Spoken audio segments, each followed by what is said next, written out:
up, D-Rev? What's up, man? Hey, man, I'm glad you could make it to the interview. No problem. Hey, last time we talked, we did one shoot in the car, and we did one shoot when you was at your crib, and you was talking about some of the things that have been happening in your life, not only with your spoken word, but with your life in general, with your family and things that took place with you in Chicago.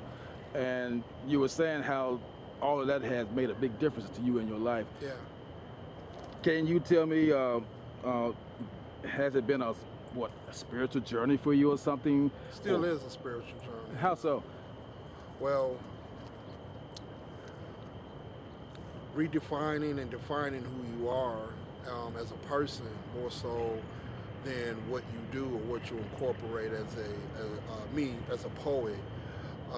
Understanding all the connections of everything that has ever happened to you and the things that may happen to you, and basically serving everything with the possibilities of the past or the possibilities of the future, and make sure it's served with a purpose, if that came out correctly and makes sense, you know. So, right. As far as poetry is concerned, the spoken word, you know, so, you know, it's the energy out there, you know. So many people call me or hit me up and say, when is your next show? Because it's an energy that needs to be fed. But like for me, in terms of speaking and getting out there, it's important for me to follow my own internal energy in terms of getting out there, speaking and doing what I do. Okay, so when you say this energy, are you speaking of energy as being the positive energy? You talking about a spiritual energy, or what is it that the people are feeding off of, or what is it that you are feeding off of when you're doing your poetry? It's just the energy. I can't say, you know, I can't classify it as positive. I can't classify it as a negative energy. It's just an energy that lets me know, you know, when it's time for me to do what I need to do. So once I tap into that energy, then that's when you start seeing me on flyers everywhere, or you start seeing me doing shows. The one thing about it is that, you know, sometimes when you don't see a person for a while, it's not a bad thing. It's that person is growing, and it's just that person is doing something else spiritually, or he's growing. You know, this person may be growing within. It could be anybody. You know, sometimes you cannot grow unless you take the time to do so. And when you get to a certain level of spirituality, it's not something that you plan to do. It just happens. You just get silent.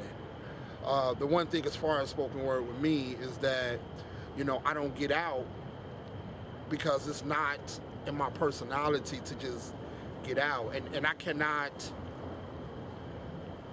like, when the next time you see me, it won't be the same way you seen me before. It's going to be... How so? How so?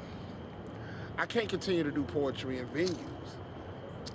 I can't, my energy, I can't continue to do poetry in venues. I have to, there's a bigger picture than you know, a coffee house. I'm not saying that you'll never see me perform in a venue, but I have to tap into the energy and the purpose that I feel like is bigger, a bigger space, a bigger way for me to spread my wings.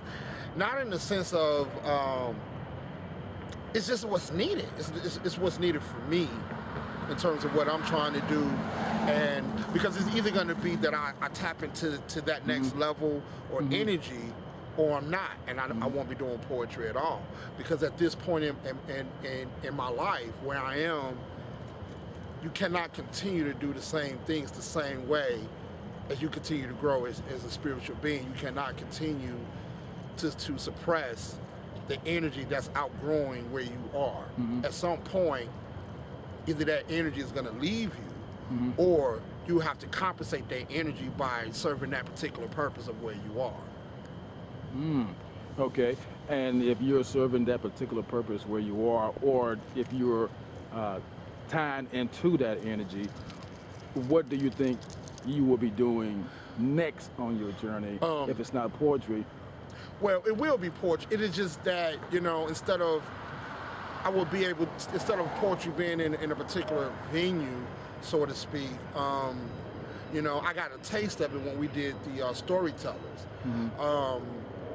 It's so much more that I have in me in terms of just poetry. I need to be in a theater in terms of what I want to represent, the things I want to talk about, that I just simply can't put on a regular stage.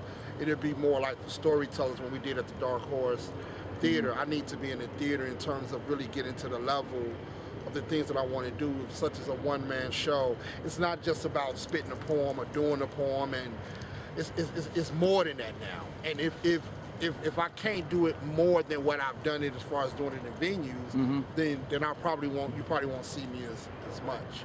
Okay, so are you trying to channel your spoken word into plays or film, or do you feel that you haven't even tapped into how much you can do with spoken word itself? I haven't tapped into how much I can do with spoken word itself. As far as the writing, I do release a little bit of my energy by writing them in my blog, you know, and talk about things that I cannot talk about in poetry. But as far as tapping into a particular energy, as a poet, I cannot continue to do poetry where I've done it over the last 10 years. You know, if I'm going to continue to do it, I have to grow with it, and I have to allow my words to grow as well. So I can only see myself doing that with a bigger space, a different energy, a different space that allows me to express myself fully. Now, this is not to say that you will not see me perform in a venue. It's just that in order for me to truly serve my purpose the way that I feel, I need to go to the next level in that aspect. Well, it seems, if I remember correctly, when I first met you, you were working on a film project, and you went from the film project to start doing spoken word. Why would you leave the filming side of your creativity to go straight to poetry? The film is my first love. You know, I went to film school, and basically that was also spawned from me wanting to express myself. You know, I wanted to be able to write, and I had a lot of stories in my head and everything, but basically I never got a chance to finish the film because in order to shoot a film, you need to get approval from a lot of different people to express yourself. And what I mean when I say that is you have to find locations to shoot, you have to get the actors and actresses, and quite frankly for me, although that's a fun process, you know, if you were into filmmaking, ultimately spoken word just sort of found me and gave me a new outlet on how to express myself where I didn't really need to add all the elements of money and different things, and I was able to really express myself through poetry instead of shooting a film to express myself. And although film is really a first love of mine, you know, because it's still a great form of expression, but because of how the film industry is set up, I found myself right now today still fighting to get in that industry. So with this, I need no approval. I'm just able to express and say a lot of things that I feel through poetry. Okay, let's kind of roll it back to our earlier take on this spiritual understanding and how poetry as it relates to life. Can you give me your input on that? For me personally, poetry relates to life based on one's experiences, you know, or not, you know. When you tap into a particular energy, that energy begins to speak through what you write. If you're a person that's truly honest with themselves, you know, when you're honest with yourself, you'll be able to tap into something. It's so many times I would listen to some of my poetry, I'll put on my CD and I'll listen to my poetry and I ask myself, like, why did I write that? Or what does that really mean? But I know for a fact, like when I would write, that something was speaking through me as I was writing, and that's why when I perform on stage, you know, I'm tapped into something else. Mm-hmm. When I perform, those words come out the way they come out is because, believe it or not, it's something much bigger than myself when I write those words, and that's how it relates to life. And you're able to reach somebody here in the core because of the words that you're expressing.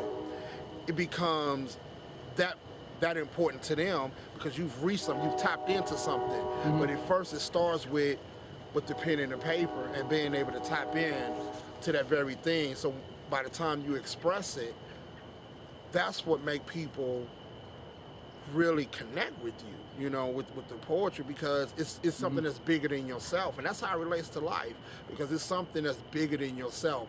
And if you are a poet or a writer, and it doesn't, and you don't really feel like you're tapping into anything, you're just mm-hmm. kind of writing for what you think somebody may want to hear, or you think something that may sound good, mm-hmm. then, in my opinion, and everything I say is my opinion, I don't want to offend anybody, then you have a little bit more soul searching to do mm-hmm. if you're not able to tap, you know, into an energy, if you're not able to really blank out, like, you know, when you're writing and really live that moment or live it while you're writing, or if you're telling the story, if you got some form of expression, you should be able to feel it, you mm-hmm. know. I mean, there are times... So what did you mean when you said that you should be able to blank out? If you're not able to blank out, are you saying... Well, I'll let you explain it. I'm saying that writing can be an out-of-body experience, you know. And so when people will read my work, and I think you've read some of my scripts and things like that, you would come back and ask me, like, man, I can't believe you wrote something like this. Or some people will read my blog and say, wow, you know, that's great, you know, because I don't look like that type of guy that will write something like that or be able to connect, you know what I'm saying? But when you write and you're pulling from a source, to a degree, it can be an out-of-body experience. And then when you go back and read it, you're like, wow, you know, you don't believe you wrote it, you don't understand why you wrote it, but it makes sense why you wrote it. Mm. So that's what I mean when you do that. So is there a certain element or environment that you have to be in before you feel like you're being tapped by this spiritual moment? Or is it just when you're fully engaged in the writing and you, as you say, blank out or have an out-of-body experience? I think there's an element. I don't think the element is of this earth or anything. I think that's definitely, I don't know a name for it. I think that if you're fully engaged, you know. Do you think it's a spiritual moment? Yeah, it's definitely spiritual.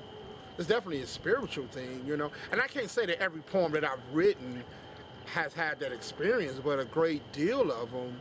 I might write one poem every 6 months, you know. Mm-hmm. You know, it just, you know, again, I wait for that energy to hit me, you know. And then there's sometimes I can write 3 poems in one day, you know. Some of it ain't. Some of it's personal, some of it is spiritual, but for the most part, you know, you have to be tapped into what you're doing, and that's any artist. It ain't just poetry. It's any artist that believe in what they're saying and believe in what they're doing. There is a sense of movement behind whatever it is you believe in or tapped in. You know, and that's why some artists is more heartfelt than other artists. So what if the piece that you're writing about as a whole doesn't have any gospel content? Are you speaking of spirituality as in a religion, or are you speaking of it as your, is that a call from a spiritual being right there? No. Yeah, hold on, let me check and see who's calling. Yeah. Because they might have an answer for us.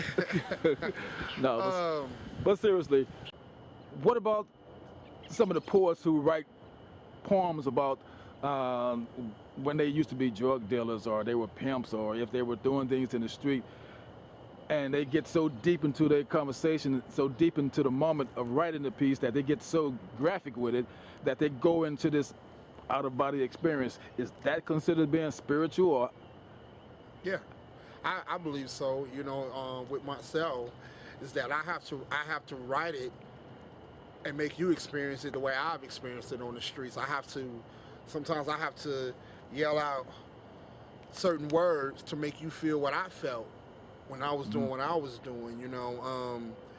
And honestly, sometimes you are not heard unless you bring it in its rawest form. And that's the one thing that for me, that I'm glad that I've been able to establish here in Asheville, is that, you know, the people who love what I do accepts it the way I bring it to them, and understand that it's real. It's nothing fabricated about when I speak or anything that I talk about. so how is bringing a piece about the street in its rawest, uncut version going to be spiritually uplifting to the person who's hearing it?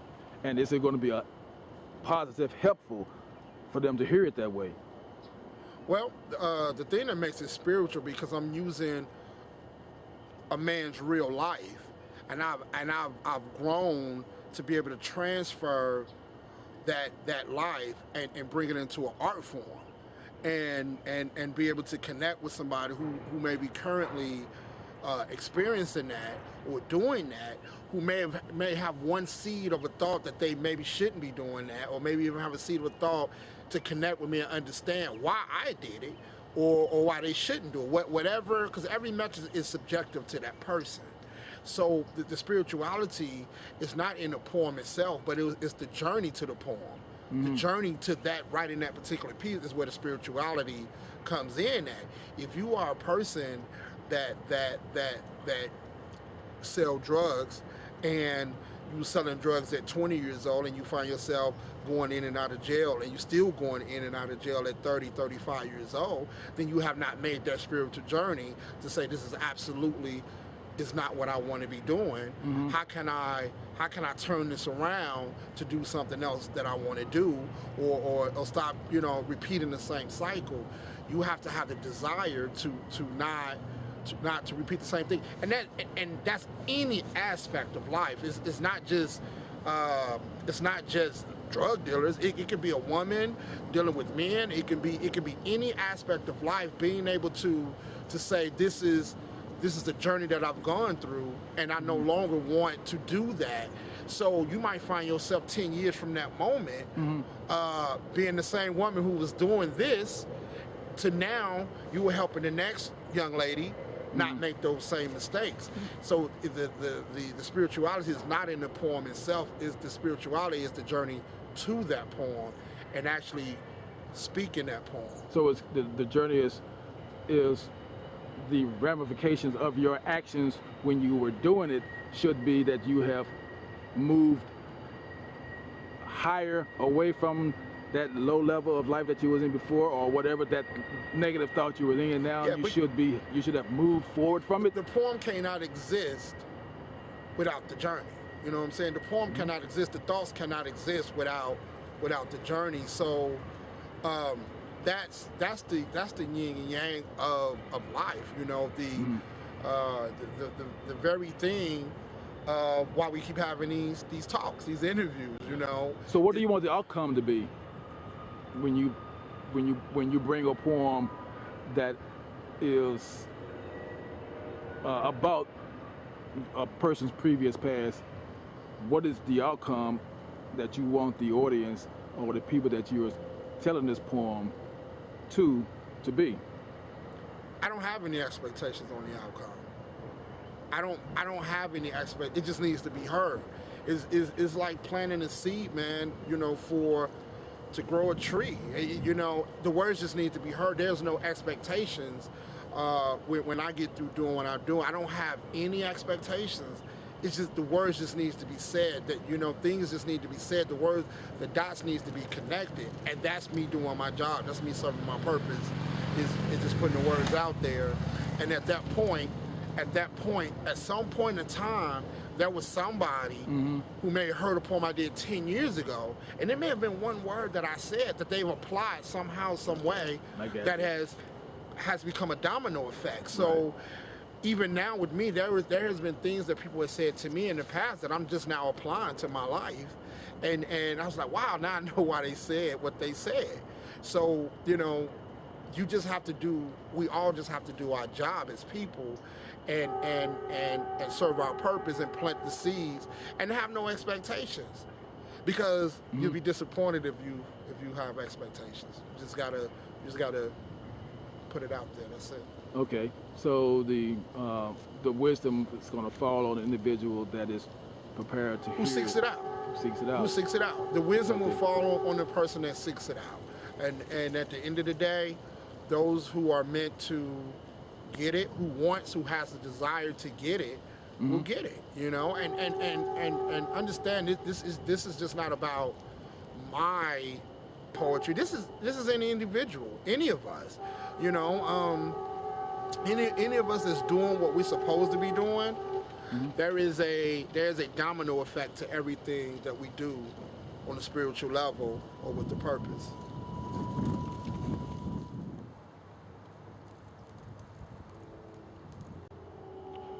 A lot of the poems that you have done in the past and the present, I have never really heard you spit upon a deity or a religion or God.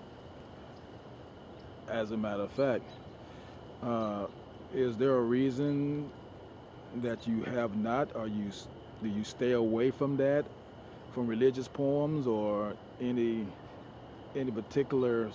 Because a lot of the things that you have gone through in life, I would think that you would need some type of spiritual foundation to hold on to keep you going. Yeah. So, could you elaborate on that? Well, that's the thing. You know, the spiritual foundation I have. Religion has not helped me with my spirituality. Religion has not helped me get to the point and be the man that I am today. But in fact, in some of my pieces, I do speak on a lot of spirituality in a lot of my pieces. Nothing specific to religion, because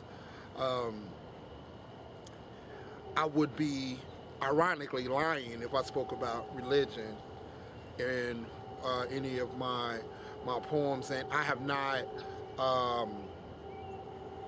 not found anything religious that was not of a means of, again, this is my opinion, to enslave my mentality as a spiritual artist. So I tend to stay away from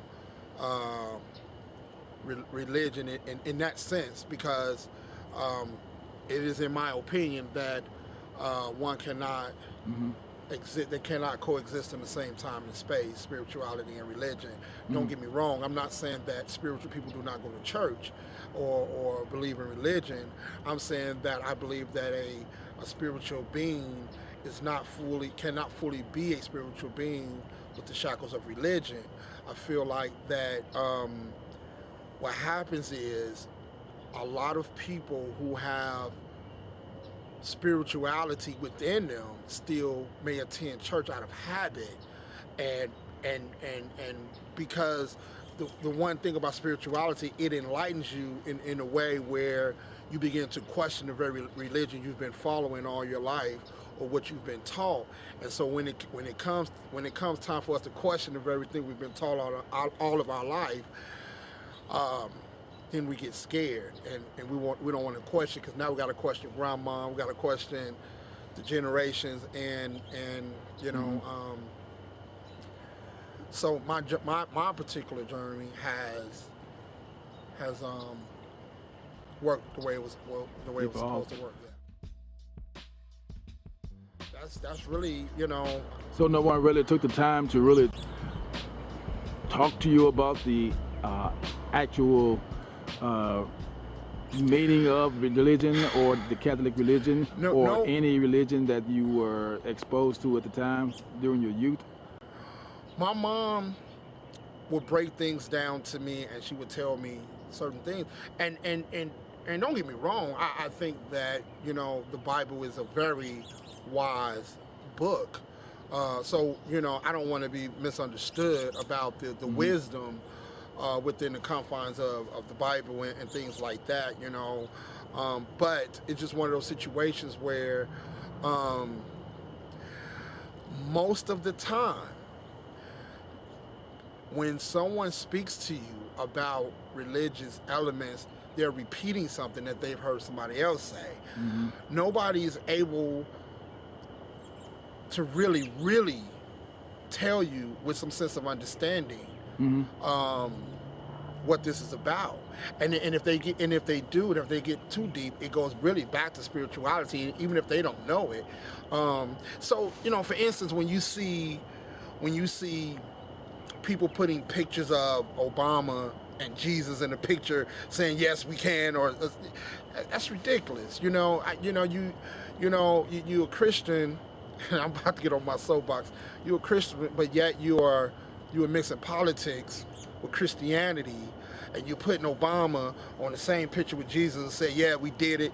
That doesn't make sense. I mean, and it's things like that makes me really shy away from Christianity in that aspect, because it's like people feel if they post something on a social network saying, you know, the Lord is good and all of that type of stuff, that gives them some form of redemption. But at the same time, and again, I'm speaking very general in what I'm saying, you know, you watch what people say and what they do is hypocritical, you know, and if we can get the form of vanity out of our system, the form of vanity, and really, really not do the things that we do or say the things that we say because we want a response, a reaction of approval, then I think that people will understand why I have the opinions that I have.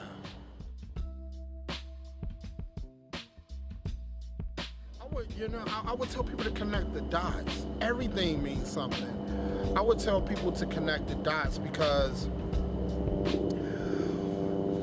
the universe is going to compensate you for whatever route you want to go. The universe is not an entity to me that's based on these are the good guys, these are the bad guys. The universe is an entity that's going to compensate you on what you decide to do. So if you want to be a stick-up man and you want to be the best stick-up man you can be, the universe is going to compensate that. If you want to have the desire to do the best thing and serve the best purpose to the people, and you want to be, you want to do volunteer, you want to do some charity, and you really want to help the people, the universe is going to compensate that. But you also got to be willing to deal with the outcome and the domino effect of what may come from something negative that you choose or something positive that you choose. If you're a person